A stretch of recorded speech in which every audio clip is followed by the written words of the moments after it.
The more you know about the past, the better prepared you are for the future. Good morning, everyone. I am Seema Prabhakaran.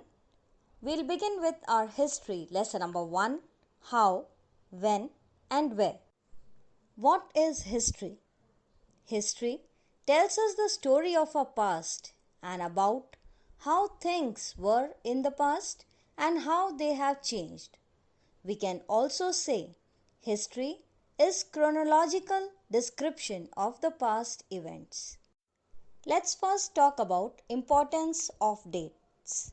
Suppose I ask you a question, when is your birthday? And you didn't know the answer to this question, wouldn't you feel some kind of gap if you talked about your life?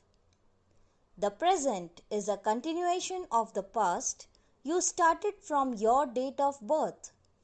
This is what history does. It gives a sense of continuation by means of dates, periods, and eras. But a date isn't the only thing that establishes a connection between the past and the present. We need relevance, and the relevance is established with the help of the knowledge which you get by asking three main questions: how, when, and where.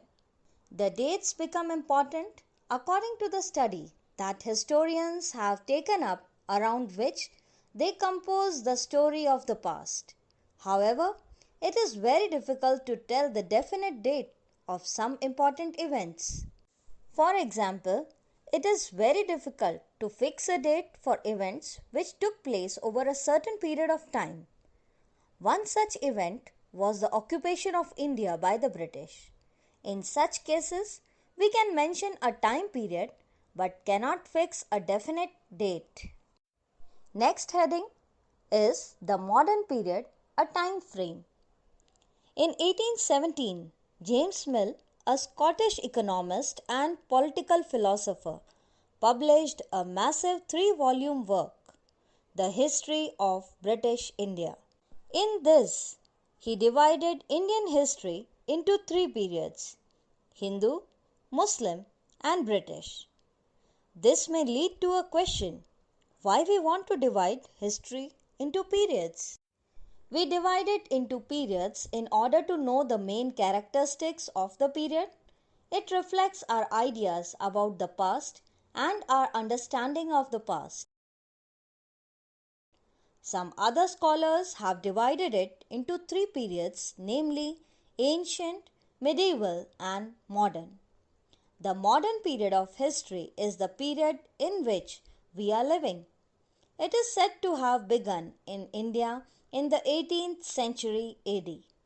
Thus, the modern history of India covers the following events and developments: establishment and the rise of the East India Company, the British administrative system, their economic and revenue policies, the development of industrialization, the Great Uprising of 1857 or the First War of Indian Independence, the new education system, socio-religious reform movements in India, the factors promoting nationalism, and the Indian national movement and the freedom struggle. Many historians therefore refer to this period as the colonial period. What is colonialism? The capture of one country by another country is called colonialism. For example, the British colonized India. The British conquered our country and established their authority over local nawabs and rulers. Gradually, they established control over the economy and society. This process was known as colonization. That's all for today's class. Thank you and have a great day.